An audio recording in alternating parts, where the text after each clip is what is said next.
Good afternoon, everybody. I'm Jack Fink, political reporter here at CBS 11 in Dallas-Fort Worth, and welcome to our Facebook Live today. We are talking about President Trump's Supreme Court nominee, Brett Kavanaugh, and the battle ahead. We've got a great panel, as we always do, and let's start from my left here. We have SMU political science professor Matthew Wilson. We have Dallas County Republican Party Chair Missy Shorey. Joining us very shortly is going to be the Dallas County Democratic Party Chair, Donovan. And we have David Cole, who is an appellate attorney in Dallas. We have Deborah Peoples, the Tarrant County Democratic Party Chair. And then we have retired Lieutenant Colonel and former Florida Congressman Allen West. So thank you all very much for joining us. And as we always do, we want to hear from you on Facebook. Don't be shy, but please be polite. Let us know if you have any questions or comments. And as always, our producer extraordinaire, Aparna Zalani, is joining us, and she's going to be helping me with that. So thank you very much. And let's get right started. I want to know thumbs up or thumbs down on this pick. And I probably should ask the politicos first, and then we'll get reaction from both David and Matthew. So, Missy, let's start with you. It's very simple. 2 thumbs up.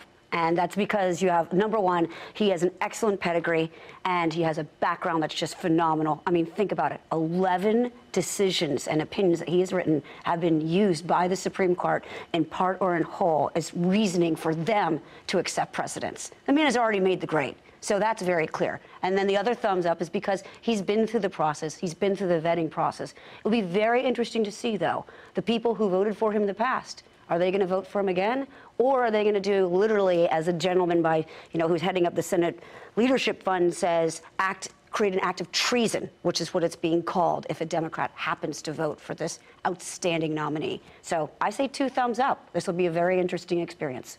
Deborah, thumbs up or thumbs down? Thumbs down.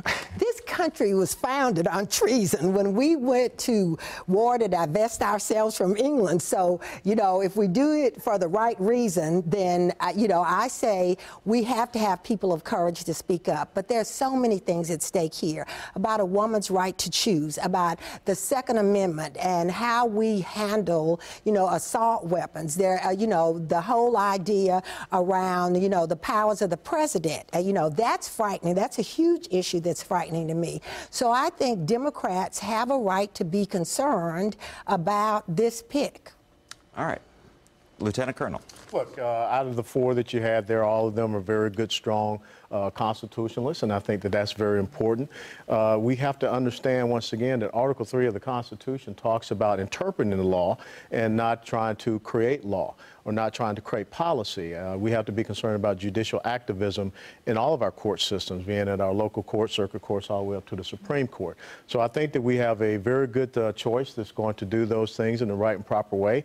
And I'm really concerned that, that what he may be going through in his hearing is a litmus test based upon policy, but not a litmus test based upon his record, his understanding of the Constitution, and how he would interpret the law. So I think that we need to get back to rebalance those 3 branches of our system of governance, because that's what Thomas Jefferson wanted us to have when they did create that act that gave us the Declaration of Independence. Thumbs up or thumbs down? Oh, thumbs up. Like I said, any of those 4 were good choices. But I think that with Justice Kavanaugh, you saw what I believe is the path of least resistance choice, because they thought that this was the individual that would be able to not just get maybe through the rough waters with the Democrats, but also you had some Republicans that were saying that they were not going to provide their support for certain nominees.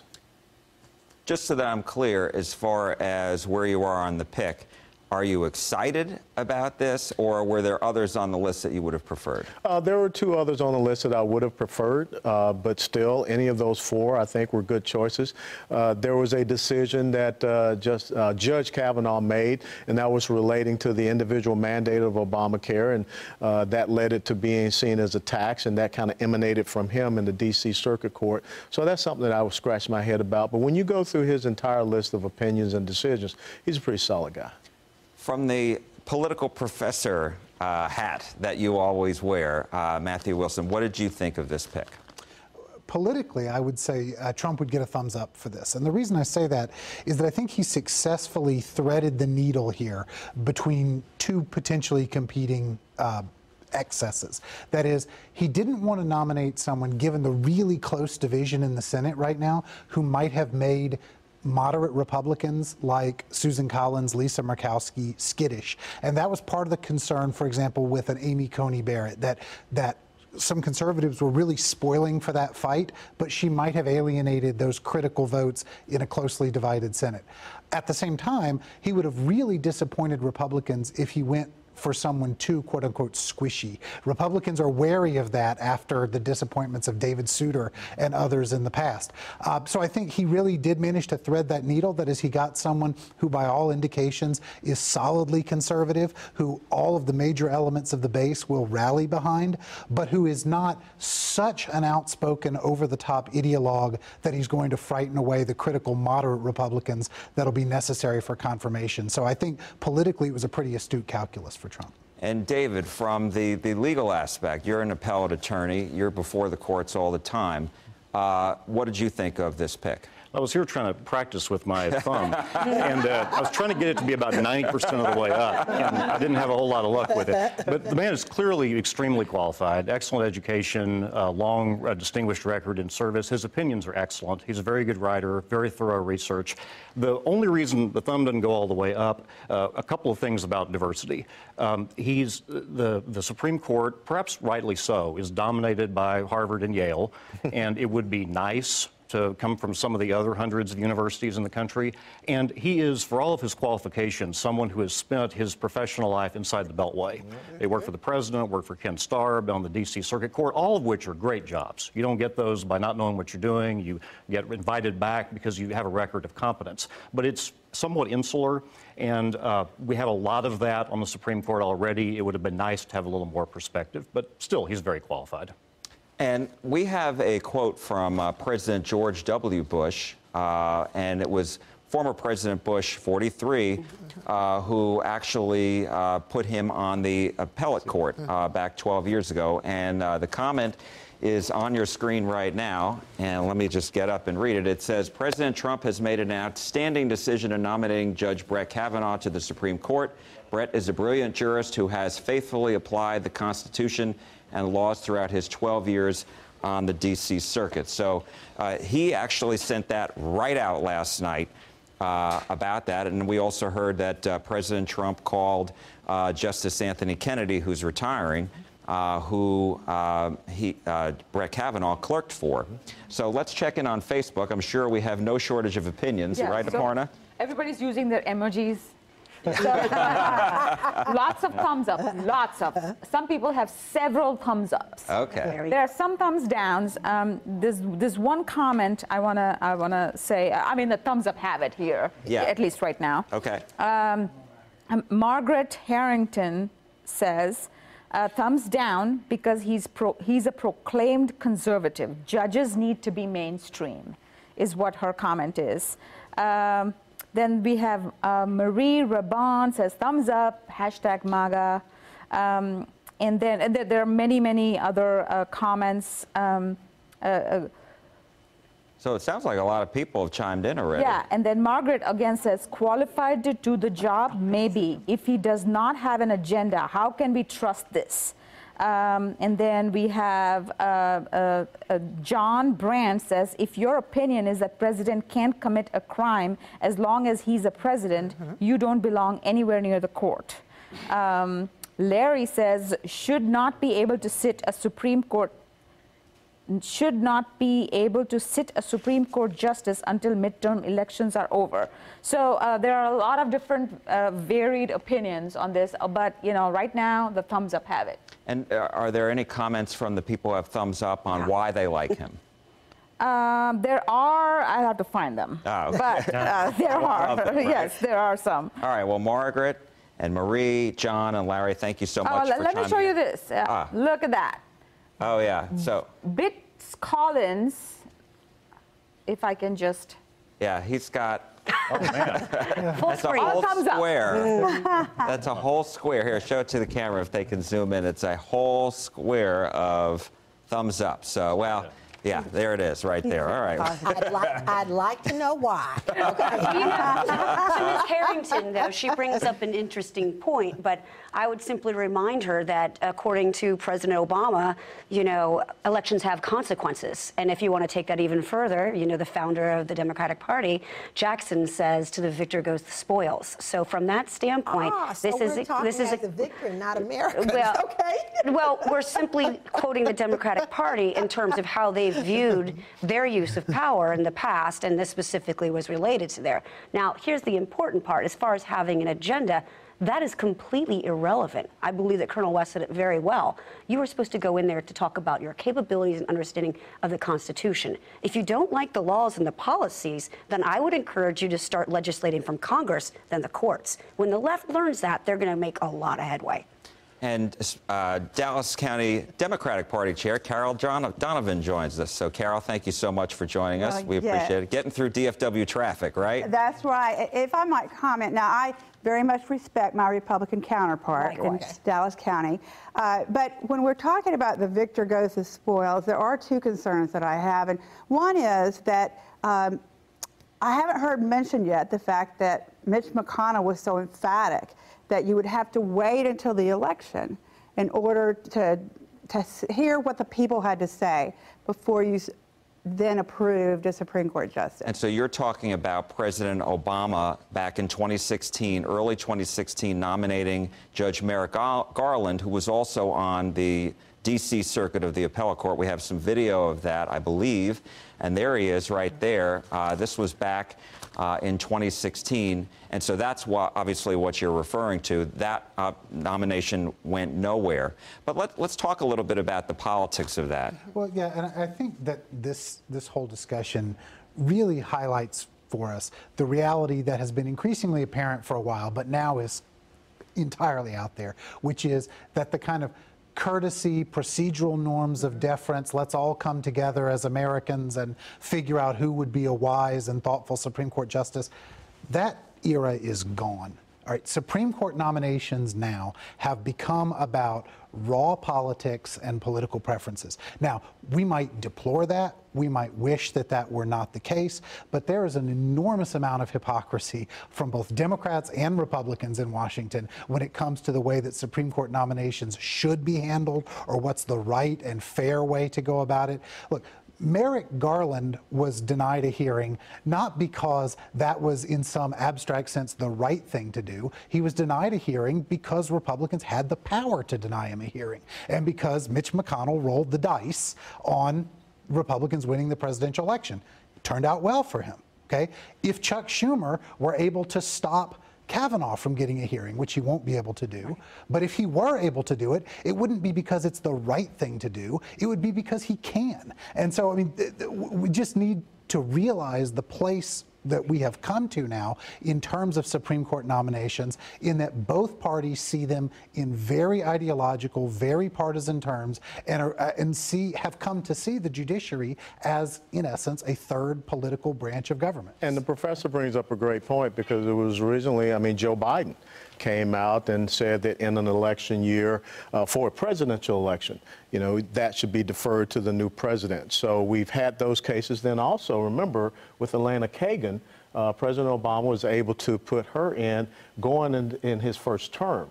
So, I mean, we've had these examples going back and forth. But I think the most important thing that we need to come to understand is that we should not go to our court systems to make our policy. Absolutely. Our court system should be the place that we look and we talk about, you know, the Constitution and interpret the Constitution. You brought up a great point when you talked about the Second Amendment. Well, full disclosure, I'm on the board of directors of the National Rifle Association, and some people have called me a terrorist. You know, I gave 22 years of service to the United States military, and I find it hard that because I believe in something that's a constitutional amendment, I'm a terrorist. But also understand that Heller versus D.C. was decided in the Supreme Court. McDonald versus the city of Chicago was decided. So the Second Amendment has been upheld at the federal level, at the state level, and at the municipal level. But yet we still have places out there in the United States of America where people cannot enjoy their Second Amendment rights. So let me just tell you, as a person who comes from a military family, and we talked about that, I thank you for your service. My family has guns, but I believe that the ruling that he made was specifically about assault weapons in D.C., and there was a specific reason that they needed to get assault weapons off the street of the hands of people who were using them for no good. And so when you uphold something just to say, I'm going to uphold it, we created a huge problem in D.C. that didn't get solved by that ruling. Let me just say this. Okay, but let me just. He just wanted a handgun. Okay, but let me just say this. I love what the professor said about we have to look at how we have three branches of government for a reason. The judiciary is supposed to be a safeguard. You know, we have checks and balances in government, and when it then becomes a political pond, you know, a political football to be tossed around, we put ourselves in danger as Americans. And so I'm talking as an American now. I think we have to be very careful about saying the victor takes all the spoils and that kind of rhetoric, because that's why we're so polarized in this country today. Well, let me ask you this, and then we'll check in with Facebook again. And that is, and you touched on it before, you know, this advise and consent. That's the job of the U.S. Senate. And so, David, I'm wondering, this is something that's, you know, the professor brought up with the whole Mitch McConnell thing and Joe Biden before that. But I'm wondering, the Senate has a job, and the job is to decide yay or nay. And so the fact that they did not allow a hearing for Merrick Garland back then, did that violate the spirit of the Constitution? What troubles me most about the use of the advice and consent process as a political football, and it's politics. The Senate is a political body. There's nothing wrong with that. But what troubles me, and it may not be so much with this nomination, but with the lower court nominations as well, the courts don't function if there aren't judges. And for extended periods of time in recent memory, there have been absences on the trial bench, on the intermediate bench, and indeed on the Supreme Court at the end of the last term. That serves no one, not Republican, not Democrat, not rich, not poor, if judges are not there and not able to make decisions. So I'm all for advice and consent and the democratic process playing out so people have a voice in the process. That's great. That's what the Constitution is intended to do. But when that seizes up and Article 3 is the victim of that, and courts are just empty, justice is not being done, and that branch of government cannot discharge its duties under the Constitution, and that's unfortunate. And that's why we're going to see that the Senate is in session this time, for the first time in, I can recall in history, in August, which if you've had the pleasure of being there in August, it is a swamp.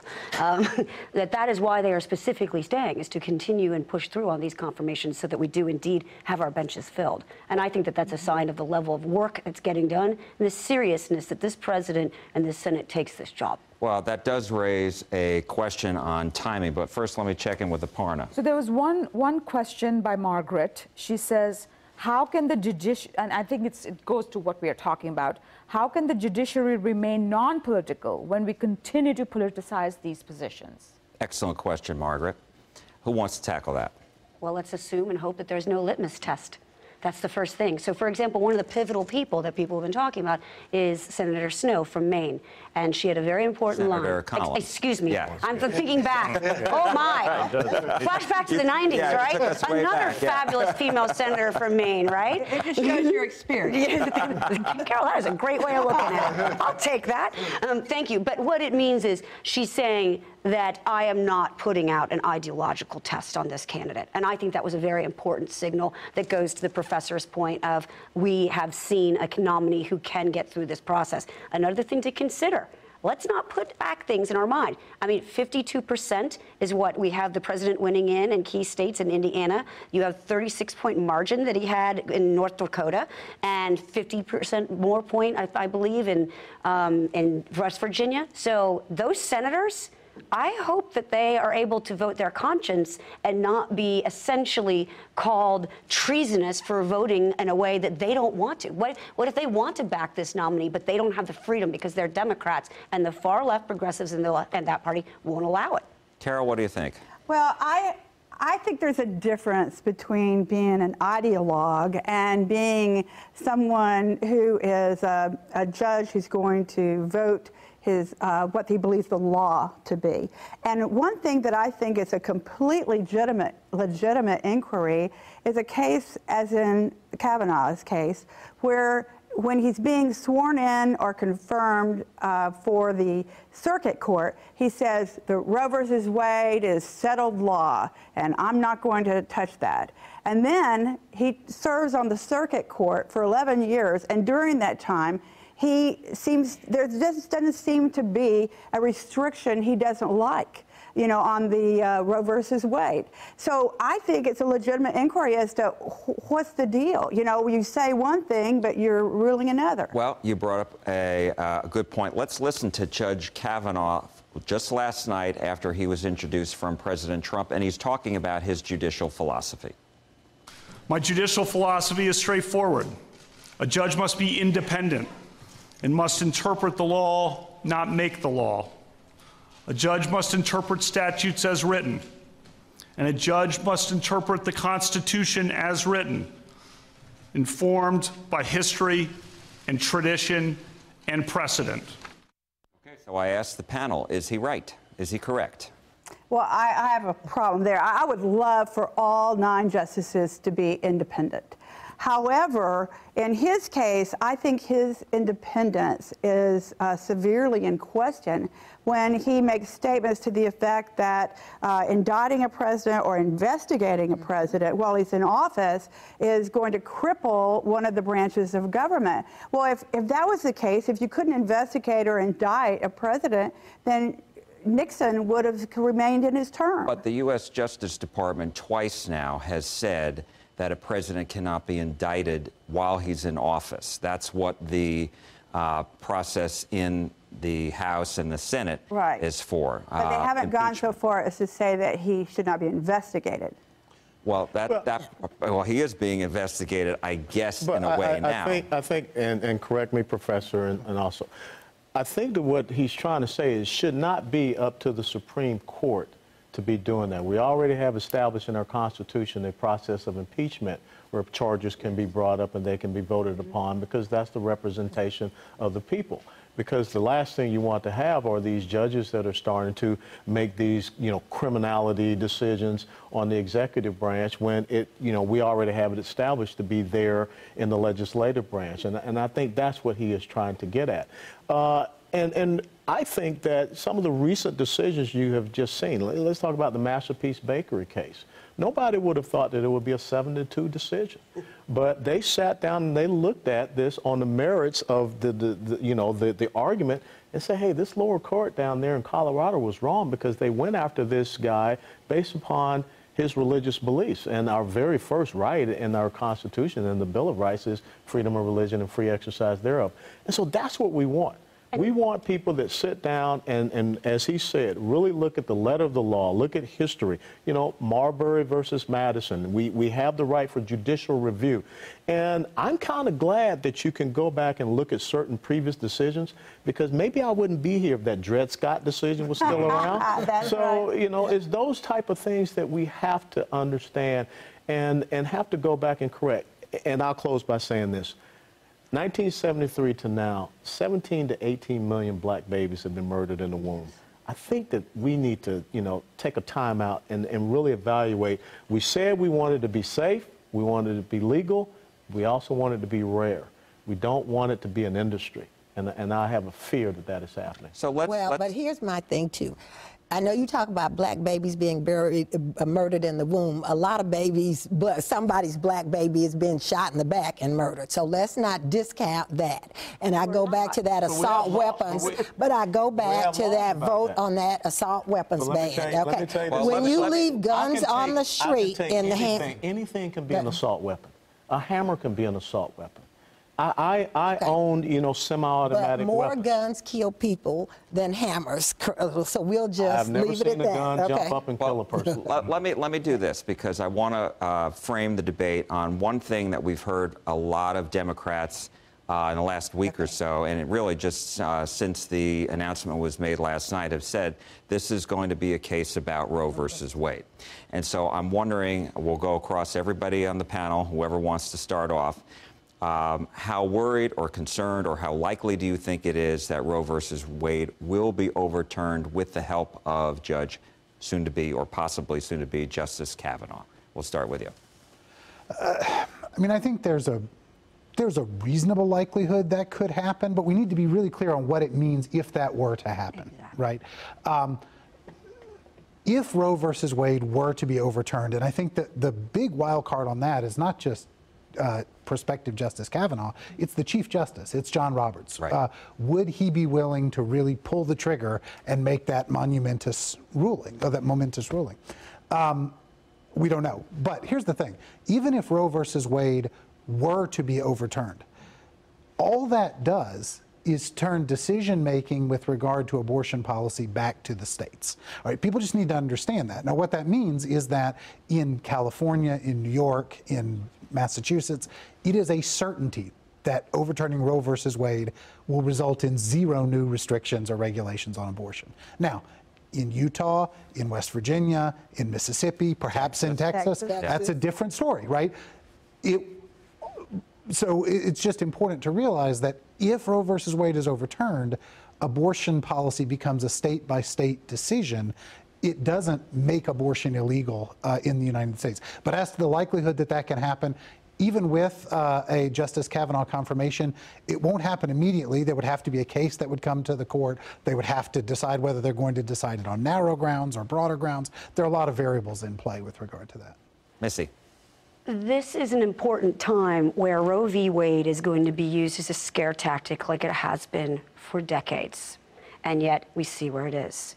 1992, the Casey decision. Everybody thought, this is it. Well, guess what? It was Republicans in that case, Sandra Day O'Connor, et cetera, that remained intact. You've seen a lot of people talk about the precedents. I'm not here to argue about that in either case. But I can tell you that because the Democrats are running on literally no accomplishments, they will use a scare tactic. Now, let's get really clear about where they stand. Read their platform. They believe in an abortion up until the day before delivery. They believe in abortion on demand. They believe in an abortion where you don't even notify the parents of a minor. I would argue that most reasonable Americans would have a problem with this stance. Is it time for us to look at this issue in a very, very sensitive manner? Absolutely. Is it time to legislate it instead of forcing it through the necks of the court? Absolutely. Maybe then we can have a full hearing on it. But we are literally living with the legacy of never having this legislated. And that's why we stand where we are today. And that's why there's so much strife on this issue. Now, watch out. The next argument that they'll put out there is that somehow we're going to stop having contraception. This is a completely manufactured effort by the left, started with George Stephanopoulos asking Romney in a debate. Do not fall for it. And ladies, woman to woman, do not fall for it at all. This is your time to continue the strongest prosperity that you have experienced, especially if you're a minority woman, in decades. Carol. Okay, wow, it was really hard staying silent while Missy was talking, especially when she threw out that gratuitous statement about Democrats have no accomplishments. Rather than argue the history of our accomplishments, let me just say, there is a very real reason why people are scared. And yes, I do believe that someone such as Brett Kavanaugh's addition to the court will result in Roe versus Wade being either overturned or damaged, because there have been several cases heard by the Supreme Court in the past year which involved women's rights in one way or another. And I tell you what, the women on the Supreme Court fought and fought and fought for the women of this country to no avail. And so because the rights of women don't seem to be valued on the Supreme Court, the conservative Supreme Court, and because a state like Texas is just biting at the bit for the chance to control reproductive rights on the state level, yes, we are scared. We are very scared. It's going to happen. But let me ask you this, because the courts they've had a lot of conservatives. I mean, going back, you had Justice Scalia, you had Justice Rehnquist when he was the Chief Justice, and Roe v. Wade remained the law of the land. And there was a Texas case back last year when the court was just 8 people, and I think it was a 5-3 decision, where 5 members, including Justice Kennedy, basically ruled against Texas and the restrictions that they had on abortions. So the precedent is set there, and which leads me to David. So, David, how much do you think would there have to be? You know, we talk about, I think I'm going to botch the pronunciation, stare decisis, is that right? That's very good. Be in show business. So you have settled law, right? How difficult would it be for the court to decide that? And I think Professor Wilson mentioned before, the Chief Justice, John Roberts, would have to be willing to do that. What do you think? Well, we talked about the Constitution a lot. I usually carry a pocket Constitution. I have my phone today instead of that. I pulled up Article 3. And we talk about very good. I've got some extras over there if you want to spare. But the grant of power to the courts begins with case or controversy. And that's really important. We've talked about politicization of the judicial branch. A judge can only be so political because a judge doesn't get to pick the cases that he or she has come before him. Other people do those. Other people define the issues. Well, I mean, the Supreme Court decides what it wants to hear. But they still have to take from what issues are coming up to them. Someone else files the case. Someone else defines what's in clash, which goes to, that limits judicial power. But as you point out, the court can evaluate issues within that. And the real battleground here has not been and will not be, I think, whether Roe versus Wade is nominally the law of the land or not. The issues are safety regulations, funding, speech restrictions on places that perform abortions, and the law on that has been sort of back and forth and balanced. A tilt in those areas could significantly undermine Roe while nominally leaving it as the law. And that's the area where we should be looking for the litigation to take place with a new majority on the Supreme Court, of those areas kind of beneath the label of Roe on those particular issues. And there could be substantial impact there with a realigned conservative bloc on that court. Deborah. Okay. So you put Missy and me in the middle, so we could just, so ladies, watch me, okay? This is about a woman's right to choose, and yes, it is frightening. As a mother of 2 daughters, I want them, they can go to combat, they can go to war, and so I want them to be able to make decisions for themselves, and it frightens me to death that that might be taken away from them. And when you talk about the 18 to 19 million black babies that have been killed, if you tell me that there's a plan to take care of those 18 or 19 million black babies and educate them, and then when they grow up, then I'm all good for that. But there is not. So unless the state takes care of you, nobody's worth life? A woman should have a right to choose. And it's just that simple. Well, I am the father of 2 daughters. Good. And they have instructed me, and, you know, they don't want to support, you know, the taking of an unborn life. And I believe their decision, and that's good. Well, my daughters have to make that decision, but I don't want to take it away from them. But I also understand that there are certain caveats out there, but I cannot sit here and support the right of one person to take the life of another person. And that's what, 18 days you have a heartbeat. And if people are supportive of that process and that procedure, again, remember what originally safe, legal, and rare. That's what it was supposed to be. I don't like the fact that the largest provider of those services, Planned Parenthood, was started by a white supremacist and a racist. I really don't like that. And I should be able to bring those points out. But when I hear people in the rhetoric that I heard last night, women are going to start dying in the streets. You know, I don't like that. Because having been up there in Washington, D.C., it's the over-the-top rhetoric that causes the great divisions and separations that we have in our country. There's a real possibility that they could. And when you talk about, let's talk about sending it back to the states.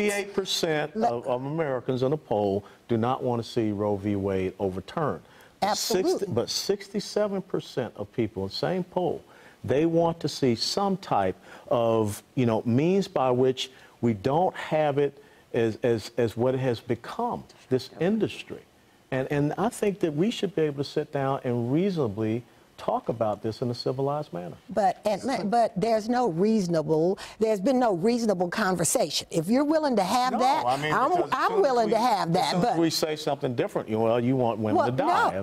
No, you say to the victor goes the spoils, and then that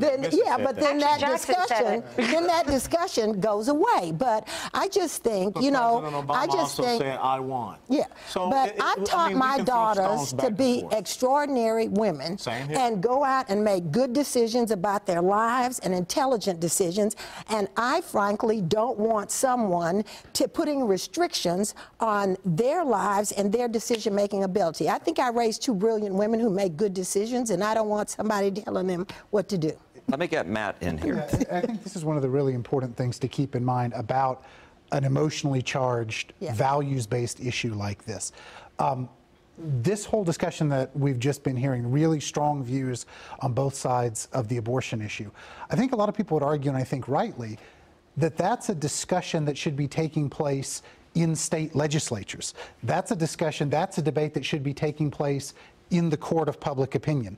Those arguments are not legal arguments. They're not constitutional arguments, right? They're value-based arguments about, is abortion moral, immoral? What level of restrictions on abortion are socially desirable, socially undesirable? But when a justice looks at whether he or she wants to overturn Roe versus Wade, the question for him or her to ask is not, do I think it's a good thing for abortion to be legal or not? The question that a justice has to ask is, does the Constitution legitimately permit government to legislate in this area, whether I think it's a good idea for government to legislate in this area or not? And we tend to care so strongly about emotionally charged issues like this that we lose sight of that being the appropriate judicial question. And I think one of the really interesting things that should frame our consideration of a Supreme Court nomination is something that Justice Gorsuch said when he was first nominated to the Supreme Court. He said last year. Yes. He said, a good judge has to be willing to make decisions that he doesn't like.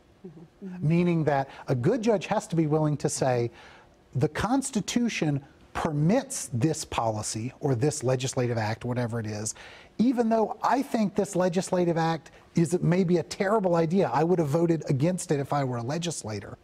I'm not a legislator. I'm a judge.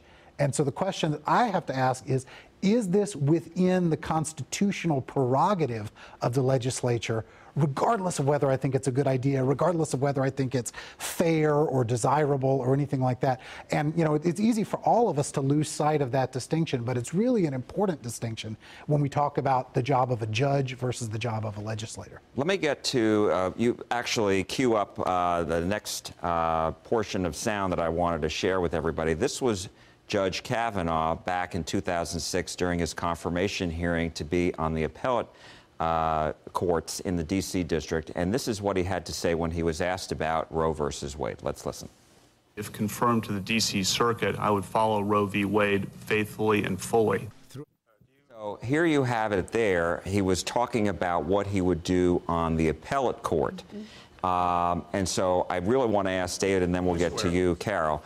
David, so he, in that sense, was going to the appellate court. He has to follow what the Supreme Court has said. Is that correct? He does, and he in fact did. In a dissenting opinion he wrote in this recent case about the immigrant that was in custody and was seeking an abortion, he dissented and said, now Roe and Casey are the law of the land. The question here is how they apply in this particular setting. But let me ask this, because does it not, even though the fact that he was going to be confirmed, and obviously was confirmed for the appellate court in the D.C. Circuit, does it not give you a sense of where he may be if he sits on the Supreme Court? Well, they're different leagues. It's like the minor league and the big leagues. It's a poor analogy. But he has no discretion on the district court to say, you know, I just don't like Roe. I'm not following. You just can't do that. There are other judges on the court. He would be a voice of one if he ever said anything.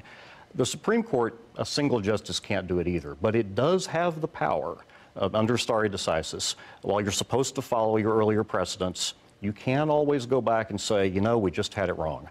And that was what Planned Parenthood versus Casey was about back in the 90s. Roe was challenged, and Justice Kennedy, who he and Justice Gorsuch clerked for, said, you know, this is just not one of those moments. We're just not at a point where we've got a precedent that we've just got to go back and fix. Now, it's been 20, 30 more years. Who knows? But he has a power now on the Supreme Court that he did not have before, and you know, it's not used that often, so it's hard to gauge someone's willingness to use that power from their record in other settings because it's just a different and unique setting. Let me check in with Facebook with Aparna, and then we'll get to Carol. So we have a lot of people who are debating amongst themselves. Which always happens. There's a whole new debate going on here, okay? There you go. Hopefully they're paying attention still, you know, besides going in on that. All right, so what do we have? A lot of people are talking about Roe versus Wade, obviously. You know, some people are, I don't have the name of the person. Hold on one second, I have it right here, okay. Monica says, wait a minute. There's so many people chiming in. Great. One of them said basically that this should be left to the states. The whole abortion issue should be left to the states. It shouldn't be the Supreme Court deciding that. And then there are all these people who are upset about Planned Parenthood, upset with Planned Parenthood. And one of them, I remember reading one comment, she said that, have you ever gone to Planned Parenthood? Probably not, because you're a man. So a lot of back and forth with that, and then they were having a whole discussion about it over there. Let me just see if anything new. Is that guy with the thumb still on there? Doing that thing. He's gone away. But, you know, I wanted to ask you about that soundbite that we just played. Doesn't that become a fair question to ask in the confirmation hearing for the Supreme Court? Because, you know, it could be in his hands. It's a fair question to ask, and it's a fair question to not answer. A perfectly good answer to that question, if posed to a Supreme Court candidate, would be, obviously, Roe is presently the law of the land. I cannot comment on a case that without knowing who brought it, why they brought it, what issues are up in front of me, what the grounds of distinction would be. I just can't do that. And that would be a fair answer, and I would think that would be appropriate. And every year, every time we have a confirmation hearing, we get somebody asking that question. Right. We could just basically loop that answer. Yeah, possibly so. It's just one of those things you do every year, and that's one of those things. Carol. Well, I want to address the states' rights issue. And I agreed with everything you said except the part about throwing this to the states. Because really, anytime you have civil rights, you're dealing with the interpretation of the United States Constitution. And if you're dealing with the interpretation of the U.S. Constitution, then the U.S. Supreme Court ought to be handling this. Now, I'm an attorney as well as the county chair for the Democratic Party here. And I happen to know also that a judge is not supposed to really give an answer about how he or she would fall on a particular issue that might come before the court. So this is a delicate process of trying to find out where somebody stands. And usually you just got to go back to how they've ruled in the past. But this whole thing about states' rights, isn't it interesting that, you know, if you come to the NRA, any case it brings about gun rights, well, nobody says, oh, states' rights, you got to go to states' rights. No, because we're dealing with constitutional issues, and it ought to be handled like every other constitutional and civil rights issue with the U.S. Supreme Court. So let me ask this, because we've talked a lot about the abortion issue, but one other issue that I've heard a lot and I've read a lot about concerning this judge, Kavanaugh, is Obamacare. And so I want to know what concerns the Democrats on the panel have about that, and then we'll hear from everybody else. So, Carol, if you want to start, or Deborah. Okay. Well, based on what I've read, Kavanaugh has not found a pre-existing condition that he doesn't like. And if you start granting pre-existing conditions and saying, oh, well, the insurance companies don't have to pay for that, then you have completely gutted health care for the Americans that have been using it all this time. There's a lot of things that need to be changed about Obamacare, and I think the Republicans have brought up some really valid issues about things that need to be changed. But nobody ever concentrates on how can we make this national health care better? How can we establish a way that people can be able to access health care? Because once you take out pre-existing conditions, it's gone. But is there a case that you can point to, I mean, I say this to anybody really, that would lead you to be very concerned about, you know, what a judge might contribute on the court that would overturn and make, because you have Justice Roberts, who joined the majority, much to a lot of Republicans' chagrin, that upheld it. And so, you know, is he going to allow, that balance hasn't changed, is he going to allow that in the first place? Doesn't seem like it. Well, except that circumstances have changed since he made that ruling, in the sense that he upheld it not on the grounds that one might have expected. He didn't uphold it under Commerce Clause grounds. On tax clause, right? Exactly. He upheld it under the federal taxing power. Well, since then, Congress has repealed the tax that was associated with Obamacare. So it can no longer reasonably be construed as a tax bill, which means that if Chief Justice Roberts wants to continue to uphold Obamacare, he'll have to change his reasoning and do it on other grounds, because it's no longer an exercise of the taxing power since Congress has repealed the tax that was associated with it. So even regardless of what happens with the Kavanaugh confirmation, already Obamacare, whether you support it or oppose it as a policy, it's in some legal peril because of that shift. But that was done legislatively. Right. But Jack, that's what I was going to say.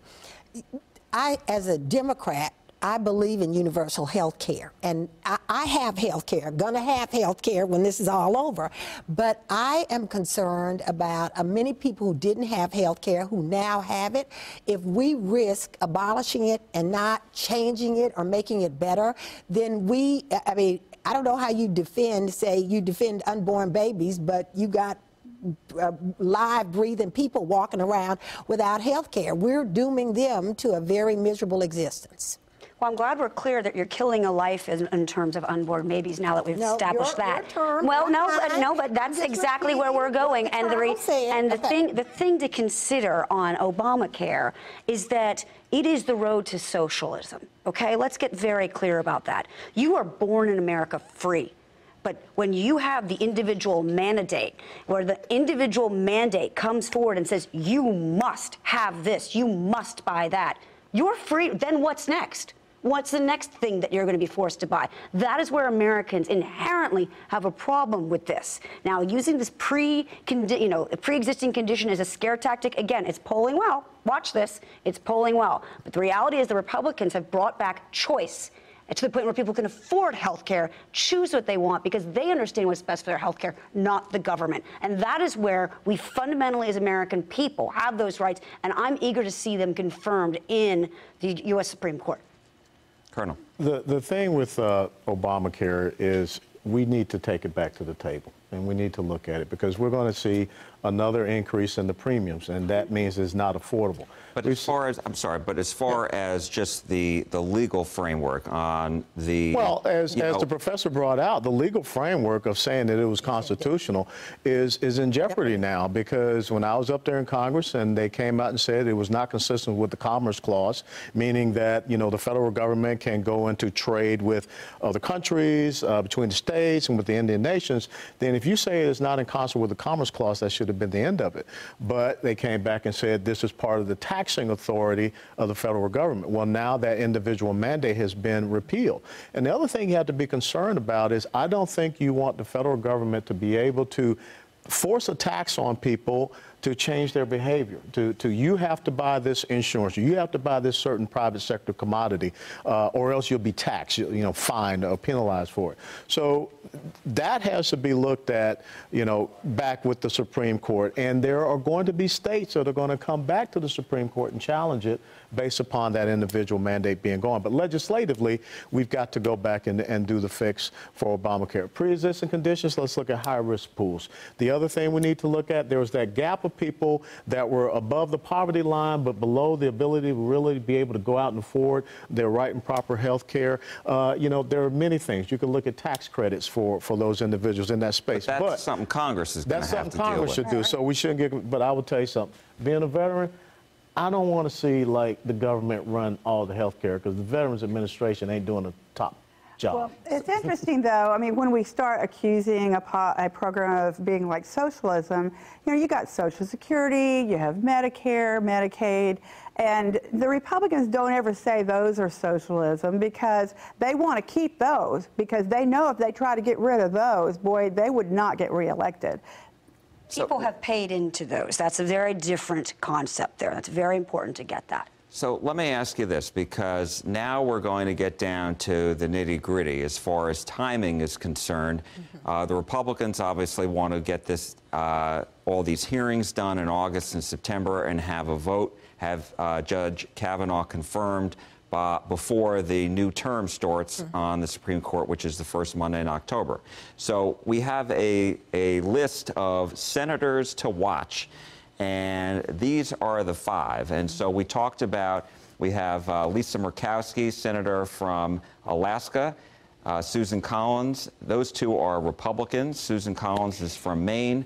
We have Heidi Heitkamp, Democrat from North Dakota. Then we have Joe Donnelly, Democrat from Indiana, and then Joe Manchin, Democrat from West Virginia. And so, I add one to that list. Claire McCaskill. I think Claire McCaskill, okay. Missouri. Claire McCaskill, and also Senator Jones from Alabama. Now, he's not up for election this year, but he's a Democratic senator in an incredibly Republican state.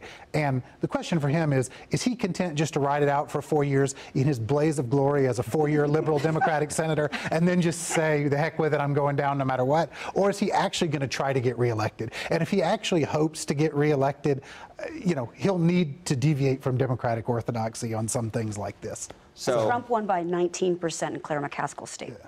Well, I mean, if you put that back up on the screen with those senators up there, you know, we had President Trump won North Dakota, he won West Virginia, and he won in Indiana with wide margins. 57%. So if you look at those 5, 4 of the 5 would have to say no for Kavanaugh to go down. And so how likely do we think that's going to be? I mean, all these 5 voted for Gorsuch. So is Kavanaugh different? That's really going to be the question. There's going to be a big political fight, but Democrats really, they don't have any real weapons to stop it politically, right? Because they gave that up with Gorsuch. And some might say before that, the former Senate Majority Leader Harry Reid. Because he gave that power up. So I'm wondering, is this a fait accompli, or does the real pressure have to hit on those 2 Republican senators, which, you know, we're going to have ads running. I think they're already running up in those states. Yeah. How big a fight is this going to be? Well, it's a huge fight, and I think that you have to, you know, I'm not trying to lend advice because, you know, the Democrat Party probably say, who cares? But from a strategic from a strategic perspective, you know, you got to decide, is this where I want to, you know, fall on my sword?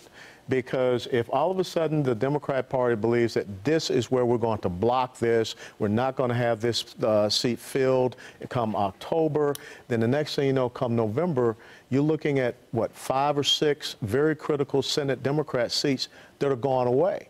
And let's be very honest, I don't think Ruth Bader Ginsburg, Stephen Breyer, and maybe even Clarence Thomas are too much longer to be on the Supreme Court. So President Trump may get 3 more selections. Now, what happens if all of a sudden he has a U.S. Senate where he's got 59 or 60, you know, GOP senators? Well, I was going to say, I mean, here's the list right here that the White House has on there. This is the list that President Trump selected from. This is the 25. I was going over earlier how many of them, of the 25, were new compared to the original list when he ran back in 2016. And there were 5 of them because one of them came off. That was Neil Gorsuch.